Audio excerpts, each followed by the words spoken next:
Hello students, Sharda Vidya Niketan की online classes में आपका एक बार फिर से स्वागत है। अपने कर रहे थे रक्त परिसंचरण तंत्र, जिसको अपने बोलते हैं ब्लड सर्कुलेशन सिस्टम। उसकी एक वीडियो आपके सामने पहले अपलोड की जा चुकी है। आज ये उसका सेकंड पार्ट है। उसमें अपने पहली जो वीडियो में आपको थोड़ा हिंट दे दूँ कि क्या चीज़ें अपने को बताई थी। आपको मैंने रक्त वाहिकाओं के बारे में बताया था। दो प्रकार की थी, धमनी शिरा। धमनी होती है जो हृदय से रक्त ले जाती है, ठीक है, हृदय के बाएं भाग से ब्लड निकालती है और शरीर को देती है। शिरा थी, वो अशुद्ध रुधिर होता है, वो शरीर के भागों से लाकर हृदय के दाएं भाग को देती है। ये दो प्रकार की रक्त वाहिकाएँ थी। उनका एक एक अपवाद अपने देखा था। पाल्मिनरी धमनी, जिसको अपने फुफ्फुसीय धमनी बोलते हैं, वो फेफड़ों से जुड़ी होती है हृदय तक। उसमें अशुद्ध रुधिर बहता है, वो हृदय के दाएं भाग से निकालती है ब्लड और कहाँ लेके जाती है, फेफड़े तक लेके जाती है। ऐसे ही पाल्मिनरी शिरा होती है, फुफ्फुसीय शिरा जिसको बोलते हैं। सभी शिराओं में अशुद्ध ब्लड बहेगा, लेकिन एक शिरा होती है जिसमें शुद्ध रुधिर बहता है, वो शिरा कहलाती है पाल्मिनरी या फुफ्फुसीय शिरा। वो क्या करती है, हार्ट को, यानी जो फेफड़ा है, फेफड़े से रुधिर को ला कर देती है हार्ट के लेफ्ट साइड यानी बाएं भाग को, ठीक है। अब देखिए, ये हृदय की संरचना है। उससे पहले अपने रुधिर कणिकाएँ भी देखी थी। रुधिर कणिकाएँ तीन प्रकार की थी, आरबीसी, डब्ल्यूबीसी और तीसरे प्रकार की थी प्लेटलेट्स, जिसको अपने रुधिर बिंबाणु बोलते हैं, ठीक है। उसमें कणिकाणु, कणिकाणु दो प्रकार की संरचना देखी थी। जो कणिकाणु थी उसमें आगे तीन कोशिकाएं थी। डब्ल्यूबीसी के अंदर दो पार्ट थे ना, कणिकाणु और कणिकाणु। तो कणिकाणु थी आगे तीन प्रकार की थी, न्यूट्रोफिल, बेसोफिल, इयोसिनोफिल्स, ठीक है। और कणिकाणु दो टाइप की थी, लिम्फोसाइट और मोनोसाइट्स, ठीक है। अब देखिए, आगे आती है हृदय की संरचना। ये हृदय क्या होता है, एक 300 ग्राम इसका वज़न होता है। हार्ट का जो भार होगा वो कितना होगा, 300 ग्राम। और इसके चारों तरफ एक आवरण पाया जाता है, जिसको अपने हृदयावरण बोलते हैं। इसके चारों तरफ एक आवरण होगा, जिससे हृदयावरण बोलते हैं, जिससे हार्ट क्या रहता है, सेफ यानी सुरक्षित रहेगा, ठीक है। इसमें चार टोटल कुल मिलाकर 4 कोष्ठक होते हैं। कितने कोष्ठक होंगे अपने पास, इसमें 4 कोष्ठक होंगे। 4 कोष्ठक में ऊपरी 2 आलन, ऊपर की तरफ क्या होंगे, 2 आलिंद होते हैं, और नीचे की तरफ क्या होंगे, 2 निल्य होते हैं, ठीक है। इस बोर्ड के मैं बिल्कुल सामने खड़ा हूँ, तो जो आप एकदम स्ट्रेट खड़े होकर, जो आपकी राइट साइड है वो दायां भाग बनेगा, लेफ्ट साइड है वो बायां भाग बनेगा। बाएं भाग में इसमें ऑक्सीजन युक्त रुधिर बहता है। बाएं आलिंद और बाएं निल्य के अंदर ऑक्सीजन युक्त यानी शुद्ध रुधिर बहेगा, और दाएं आलिंद और दाएं निल्य के अंदर CO2 यानी अशुद्ध रुधिर बहता है। ये CO2 युक्त ब्लड होता है, इसको अपने इम्प्योर या अशुद्ध रुधिर इसको बोला जाता है, ठीक है। 4 कोष्ठक होते हैं, देखो। अब बाएं आलिंद और बाएं निल्य को जो अलग करने वाला कपाट होता है, उसको बोलते हैं द्विवल्नी कपाट। ये कहलाता है द्विवल्नी कपाट। ये वाल्व होता है एक तरह का, इसको अपने माइट्रल वाल्व भी बोलते हैं, माइट्रल वाल्व भी कहा जाता है। और दाएं आलिंद और दाएं निल्य के बीच में जो कपाट पाया जाएगा, ये होता है त्रिवल्नी कपाट। ये इन दोनों को अलग करता है आपस में, ये त्रिवल्नी कपाट होता है, ठीक है। अब इसकी स्ट्रक्चर देखिए, जो मेनली ये वर्क करता है, ये क्या है, ये काम कैसे करेगा, हार्ट सर्कुलेट कैसे करता है। देखो, सबसे पहले क्या होगा, फुफ्फुसीय शिरा आती है ब्लड लेके। ये फुफ्फुसीय शिरा आपके सामने लिखा हुआ है। ये फेफड़ों से रुधिर लेके आती है। जब आप ऑक्सीजन अपने क्या करते हैं, फेफड़े होगा, यानी इस टाइप से फेफड़े की संरचना होती है, गुलाबी रंग के होते हैं फेफड़े। इसके अंदर क्या होता है, बहुत सारी एलोई व्हील, वायु कुपिकाएँ बनी होती है इस टाइप से। इसके अंदर छोटी छोटी, इसके अंदर की स्ट्रक्चर बना रहा हूँ यहाँ मैं बाहर, इस टाइप से आगे से फूली हुई संरचना होती है, जिसको अपने वायु कुपिका बोलते हैं। ये वायु कुपिका होती है, जिसको अपने एलोई व्हील बोलते हैं, ठीक है। जब आप सांस लोगे, ऑक्सीजन अंदर आएगी और CO2 बाहर निकलती है। सांस जब अंदर की तरफ आता है, ठीक है, जिसको अपने निःश्वसन बोलते हैं, जब सांस अंदर आएगा तो ये वायु कुपिकाएँ फुल रूप से ऑक्सीजन से भर जाती है, यहाँ ऑक्सीजन आ जाती है। अब इस वायु कुपिका की सतह है, ये सरफेस, यहाँ पर RBC जुड़ी होती है, लाल रक्त कणिका RBC जुड़ी होती है। तो जो ऑक्सीजन आई, वो ऑक्सीजन आके इसकी सतह पर जुड़ गई, RBC की सतह पर। RBC ने ऑक्सीजन ले ली, ये ऑक्सीजन RBC लेकर कहाँ पहुँचाती है, फुफ्फुसीय शिरा से होता हुआ ये ब्लड ऑक्सीजन मिला हुआ हृदय के बाएं आलिंद में आता है। जब ये बायां आलिंद, इसकी प्रोसेस सुननी है आपको, प्रक्रिया क्या लिखी जाएगी, पॉइंट नंबर 1 लगा के लिखना है। बाएं आलिंद का यानी इसमें 4 जो पार्ट बनेंगे, दोबारा देख लो एक बार इस चीज़ को। मैं क्या आपको कहना चाहता हूँ कि हृदय की जो कार्यविधि आती है, हृदय की कार्यविधि, उसके अंदर कितने पार्ट होंगे। सबसे पहला पार्ट आता है बाएं आलिंद का शिथिल अवस्था में आना। शिथिल अवस्था का अर्थ होता है फैलना उसका, जब वो बाएं आलिंद खुलता है तब। ठीक है, अब देखो आरबीसी के अंदर सबसे पहले अपने पास ये संरचना थी, वायु कुपिका थी। वायु कुपिका की सतह पर क्या जुड़ी हुई थी, आरबीसी थी। ऑक्सीजन जब अंदर आती है फेफड़े के अंदर, छोटी छोटी महीन लाखों की संख्या में वायु कुपिका होती है। जब इस वायु कुपिका के अंदर ऑक्सीजन आती है तो इस वायु कुपिका की सतह पर आरबीसी जुड़ी होगी। ये ऑक्सीजन इस आरबीसी को मिलती है। लाल रक्त कणिका को आरबीसी ऑक्सीजन वाला ब्लड होता है, वो फुफ्फुसीय शिरा जिसको पाल्मोनरी शिरा बोलते हैं, वो फेफड़े से उठाती है और हृदय के किस भाग में देगी, बाएं आलिंद में। धीरे धीरे इसके अंदर ब्लड ला के देगी। ये तीर का निशान अंदर की तरफ आता हुआ दिखाई दे रहा है। धीरे धीरे इसके अंदर की तरफ ब्लड लाती है तो ये आलिंद क्या होता है, पहले संकुचित अवस्था में होता है। धीरे धीरे ये फैलने लगता है, खुलने लगता है। जब ये यानी ये जब पूरा हो जाएगा, ब्लड से भर जाएगा, तो आलिंद किस अवस्था में आएगा, स्थिर अवस्था में। पूरा फैल जाता है, खुल जाता है। जब ये बायां आलिंद शुद्ध रुधिर यानी ऑक्सीजन युक्त नीले रुधिर से फैलता है, भर जाता है, तब इसके बीच में एक द्विवल्नी कपाट होता है जिसको अपने माइट्रल वाल्व बोलते हैं। ये माइट्रल वाल्व धीरे धीरे खुलने लगता है। ये तरह का गेट होता है, ये खुलने लगता है। खुलने के बाद जो ऊपर का ब्लड होता है वो सारा का सारा कहाँ आने लगता है, यहाँ नीचे आने लगेगा। नीचे किस भाग में, बाएं नीले के अंदर। और जैसे ही ये ब्लड नीचे आने लगेगा तो इस भाग के अंदर, बाएं आलिंद के अंदर क्या आ जाएगा, संकुचन आएगा और ये स्थिर अवस्था में आएगा। यानी फिर उसके बाद क्या होता है, बाएं आलिंद का संकुचन होता है, वह बाएं नील्य का शिथिलन होगा।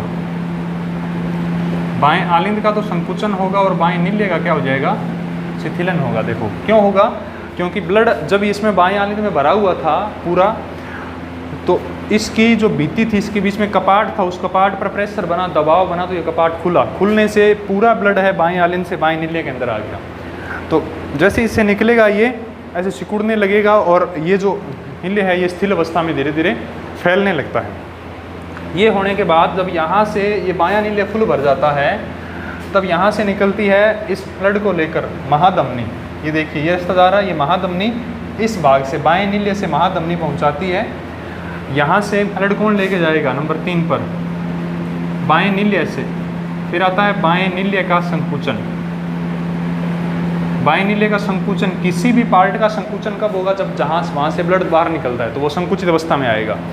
और शिथिल अवस्था में कब आएगा, जब उस भाग के अंदर ब्लड अंदर आता है। तो बाएं नील्य का संकुचन क्यों होगा, क्योंकि यहाँ से महाधमनी रुधिर ले जाती है। रुधिर कहाँ ले जाएगी, शरीर के अंगों तक, शरीर के अंगों तक ले जाती है। इस महाधमनी से आगे छोटी छोटी धमनियाँ पड़ी होती है, धमनियों से आगे छोटी छोटी केशिकाएँ होती है जिनमें ब्लड बहता है और शरीर के हर एक पार्ट तक पहुँचता है। इसके बाद क्या होता है, जिस अंग में वो पहुँचा वहाँ से फिर वो वापस निकलता है ब्लड, और वापस निकल कर वहाँ से शिरा उठाती है उस ब्लड को, और शिरा लाकर किस भाग में देगी, छोटी छोटी शिराएँ खुलती है एक बड़ी महाशिरा में। महाशिरा ला के देती है दाएं आलिंद को। ये ब्लड कहाँ पहुँचेगा, दाएं आलिंद में पहुँचता है। ठीक है, तो चौथा पार्ट क्या आएगा, शरीर के अंगों से, शरीर के अंगों से कहाँ पहुँचेगा, हृदय के दाएं आलिंद में। किसके द्वारा पहुँचेगा, शिरा व महाशिरा के द्वारा।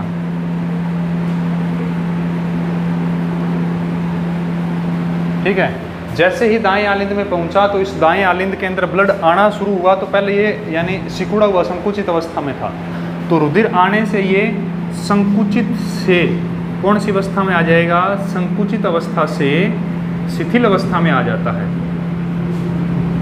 संकुचित अवस्था से कौन सी में आ जाएगा, शिथिल अवस्था में आएगा। कौन सा भाग, हृदय का दायां आलिंद। जब ये ब्लड से फुल भर जाता है तो इसके बीच में पाया जाता है त्रिवल्नी कपाट, दाएं आलिंद और दाएं नील्य के बीच में।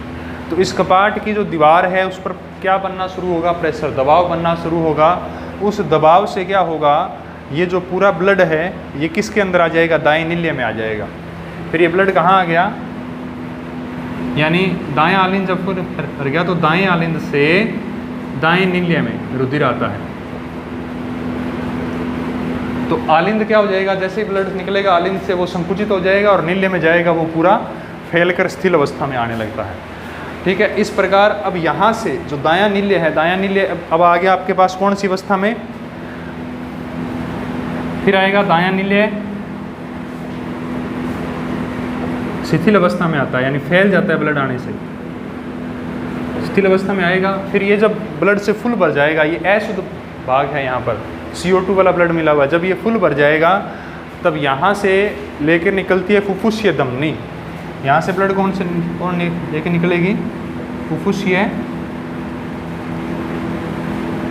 धमनी यहाँ से लेकर निकलती है और वो कहाँ जाता है, फेफड़ों तक। और उससे आप क्या करते हो, CO2 बाहर छोड़ते हो, उच्च शोषण जिसको बोलते हैं। तो ब्लड के अंदर जो अशुद्धि मिली होती है, कार्बन डाइऑक्साइड मिली होगी, वो बाहर चली जाएगी और ऑक्सीजन क्या आ जाएगी, अंदर आ जाएगी। ये इसके हृदय की कार्यविधि स्ट्रक्चर है। दोबारा थोड़ा सा एक बार फटाफट अपने रिवाइज कर लेते हैं, मैं दोबारा आपको बता देता हूँ। बड़ी बात क्या है, हृदय का बायां और दायां 2 भाग होते हैं।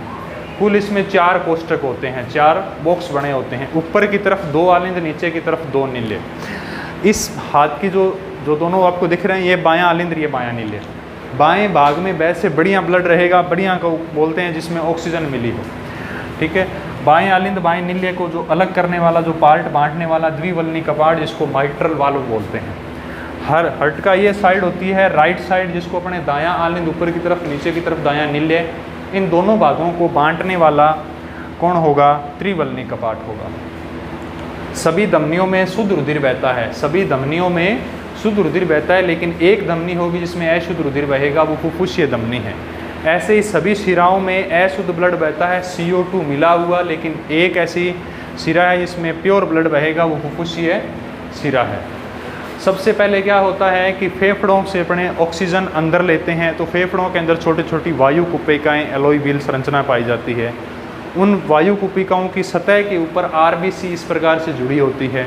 जब ये वायु कुपिकाएँ ऑक्सीजन से फुल भर जाएगी तो ये ऑक्सीजन दबाव की वजह से RBC के साथ मिलती है। RBC से के अंदर ऑक्सीजन मिली हुई ये ब्लड आता है फुफ्फुसीय शिरा से होता हुआ हृदय के बाएं आलिंद में।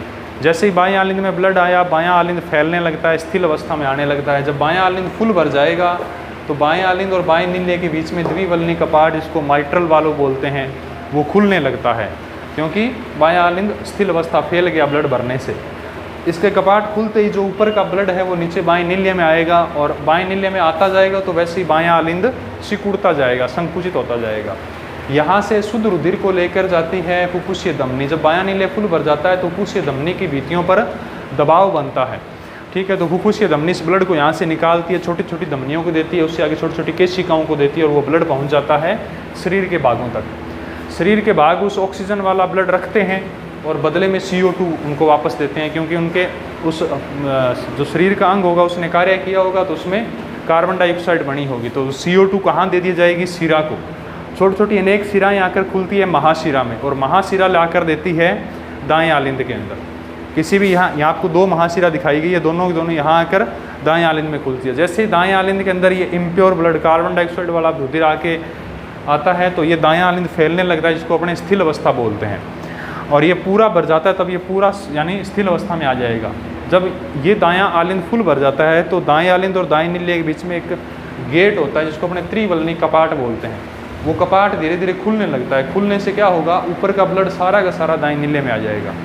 जब दायां नील्य फुल भर गया ब्लड से, CO2 युक्त रुधिर होता है, अशुद्ध रुधिर जिसको बोलते हैं, तो एक धमनी होती है फुफ्फुसीय धमनी, जिसको अपने पाल्मोनरी धमनी बोलते हैं। उसकी भित्ति पर प्रेशर, दबाव बनना शुरू होता है और ये सारा ब्लड उठाकर फुफ्फुसीय धमनी के अंदर जाता है अपने फेफड़ों तक। फेफड़ों के अंदर अपने क्या करते हैं, सांस बाहर छोड़ते हैं। बाहर छोड़ते हैं तो CO2 बाहर गई। CO2 बाहर गई तो इस ब्लड के अंदर मिली हुई कार्बन डाइऑक्साइड है वो अपने रिलीज कर देंगे, छोड़ देंगे। ठीक है, तो ये प्रक्रिया होती है। ये पूरा जो प्रोसेस चलता है वो 1 मिनट में सामान्य व्यक्ति के अंदर 72 बार चलता है। 1 मिनट में 72 बार। इसीलिए जो हृदय की धड़कन होती है, जिसको अपने हार्ट बीट बोलते हैं, 1 मिनट के अंदर 72 टाइम वो बीट होती है। ठीक है, और देखिए हृदय की गति को, जो इसकी स्पीड है उसको नियंत्रित कौन करता है, हृदय की गति के अंदर एक पेस मेकर लगा होता है। क्वेश्चन बहुत बार आता है कि हृदय की गति को नियंत्रित करने वाला जो अंतर होता है उसको अपने पेस मेकर बोलते हैं। ये क्या करेगा? हृदय की गति को नियंत्रित करता है।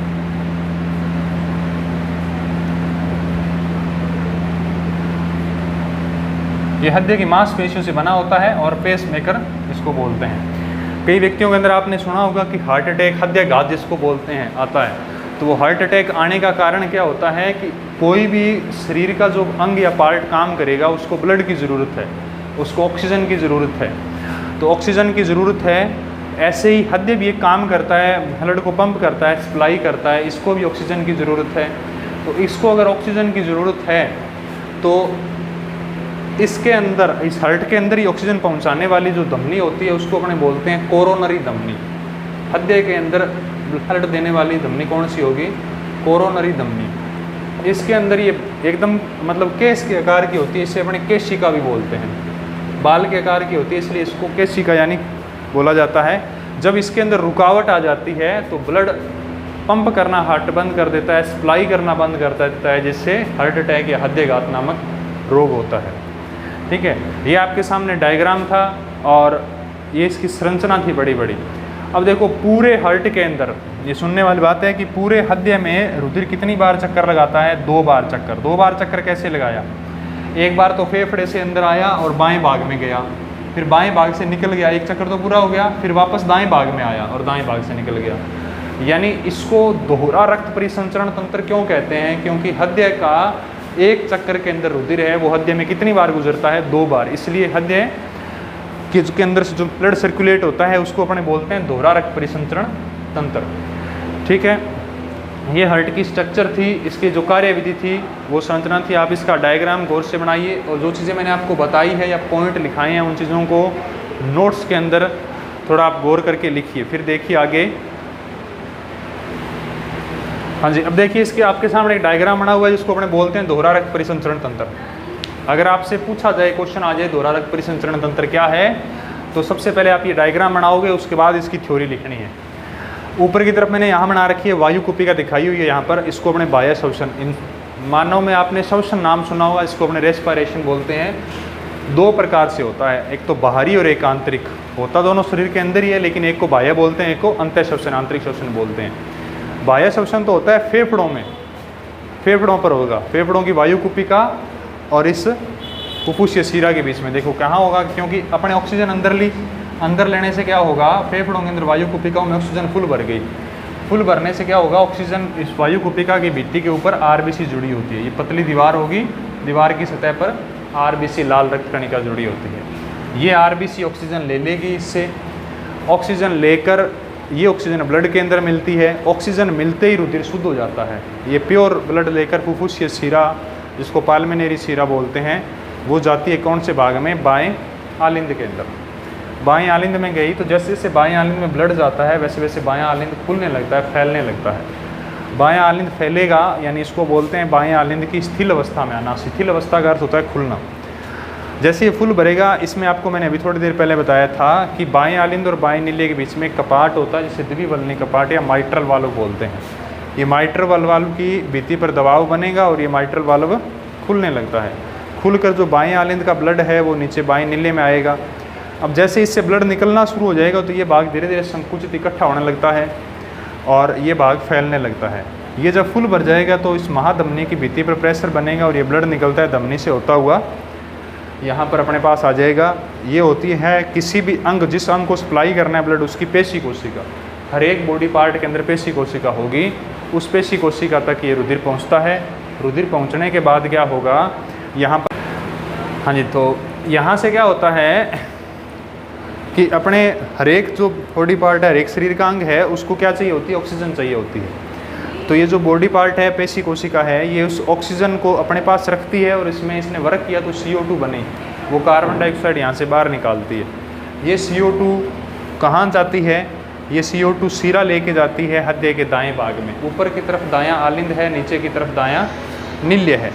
ऊपर दायां आलिंद और नीचे क्या दायां नील्य है। अब दाएं आलिंद में ब्लड गया तो दायां आलिंद फुल भरने लगता है, ये फैल जाता है, स्थिर अवस्था में आ जाएगा, फैलेगा तो ठीक है। फिर यहाँ आएगा दाएं नील्य के अंदर, दाएं नील्य में ब्लड आ गया। अब दाएं नील्य से क्या होता है, जब दायां नील्य फुल भर गया तो यहाँ से पाल्मिनरी धमनी निकलती है, इसमें अशुद्ध रुधिर बहता है, CO2 युक्त ब्लड ये लेके जाती है। ये लेके जाएगी कहाँ पर, वायुकुपिका तक, फेफड़े तक वापस, और फेफड़ों में फिर अपने श्वसन करते हैं। तो श्वसन के दौरान ये CO2 बाहर और ऑक्सीजन अंदर, ये दोहरा रक्त परिसंचरण तंत्र है। इसकी ये आपके सामने क्रियाविधि थी, ये डायग्राम था। अब एक थोड़ा आपको इसका जो इसकी जो थ्योरी लिखने का स्ट्रक्चर है वो समझाने जा रहा हूँ आगे, देखिए। हाँ जी, अब देखो आपके सामने ये चीज़ मैंने लिखी हुई है, ये ब्लड कहाँ से कहाँ जाता है, कहाँ से कहाँ निकलता है। देखो सबसे पहले वायुकुपिका थी, वायुकुपिका से ब्लड आता है फुफ्फुसीय शिरा के अंदर। यहाँ वायुकुपिका ब्लड जो होगा वो प्योर रुधिर होगा, आपने ऑक्सीजन अंदर ली, ऑक्सीजन गई तो फुफ्फुसीय शिरा में शुद्ध रुधिर गया, शुद्ध रुधिर बाएं आलिंद में गया, बाएं आलिंद में प्योर रुधिर बाएं अनिल्य में गया, वहाँ से महाधमनी निकलती है, ब्लड लेके महाधमनी से छोटी धमनियों में गया, फिर केशिकाएँ, फिर शरीर के अन्य अंग हुए, ठीक है। फिर यहाँ पर वो अंतःश्वसन होता है, यहाँ क्या होगा, अंतःश्वसन। अंतःश्वसन का अर्थ क्या होगा, जो ये ऑक्सीजन आई वो शरीर का अंग रख लेगा, CO2 उस अंग ने काम किया तो वो इसको वापस देगा। ये यहाँ ऑक्सीजन और कार्बन श्वसन का अर्थ क्या होता है, जहाँ गैसों का आदान प्रदान, ऑक्सीजन और कार्बन डाइऑक्साइड का आदान प्रदान, छोटी क्लास में आपने पढ़ा होगा, वही श्वसन कहलाता है। तो यहाँ अंदर का श्वसन हुआ। अब अंतःश्वसन से ये जो ऑक्सीजन है वो तो शरीर के अंग ने रखी और CO2 शिरा ने ले ली, CO2 वाला ब्लड लेकर शिरा ने महाशिरा को दी, बहुत सारी शिराएँ आकर महाशिरा में खुली। अब यहाँ सारा अशुद्ध ब्लड चल रहा है, ये दाएं आलिंद में आया, दाएं आलिंद से दाएं नील्य में गया, दाएं नील्य जब फुल भर गया तो पाल्मिनरी धमनी इस ब्लड को लेके निकलती है। यहाँ भी अशुद्ध है, सभी धमनियों में शुद्ध, लेकिन एक धमनी में अशुद्ध है, पाल्मिनरी। फिर फेफड़ों में जाता है, फेफड़ों के अंदर वायुकुपिका होती है, फिर वहाँ दोबारा गैसों का आदान प्रदान होता है, ये बाह्य श्वसन कहलाता है। इसमें जो CO2 होती है इसके अंदर पाल्मिनरी धमनी के अंदर, वो वायुकुपिकाएँ लेकर अपने बाहर निकाल देती है और ऑक्सीजन अंदर ले लेती है। ये पूरा साइकिल 1 मिनट में 72 टाइम यानी 72 बार होता है। तो हृदय के अगर कार्यविधि पूछे तो ये डायग्राम बना के कार्यविधि के मैंने आपको 7-8 स्टेप बताए थे, किसके अंदर संकुचन, कैसे स्थिलन, कौन सा कपाट खुलता है, क्या प्रोसेस होता है। दोहरा रक्त परिसंचरण तंत्र पूछे तो वो डायग्राम, इस चीज़ को आप लाइन को थ्योरी के अंदर एडिट कर सकते हैं कि थ्योरी आपको कैसे लिखनी है।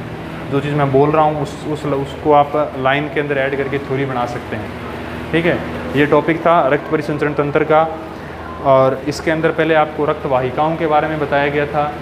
बायो की ये लगभग 4थी या 5वीं वीडियो है मेरे ख्याल से, तो जितनी भी वीडियो है उनको आप देखिए गौर से। टॉपिक हो सकता है चीज़ें नहीं हो, आपके लिए समझ आना बहुत मुश्किल है एक बार के लिए जब चीज़ें नहीं देखते हैं, लेकिन 2 या 3 बार इसको ट्राई करने से चीज़ समझ आ जाएगी। कोई दिक्कत आ रही है तो आप पर्सनली किसी भी वीडियो से हमारे से कॉन्टैक्ट करके पूछ सकते हैं कि हमें इस चीज़ से प्रॉब्लम आ रही है। तो चैनल से अधिक जुड़े रहिए, और जितने भी आपके साथी हैं उन तक इसको फ़ायदा पहुँचे तो लाइक, शेयर और सब्सक्राइब करिए। Thank you so much.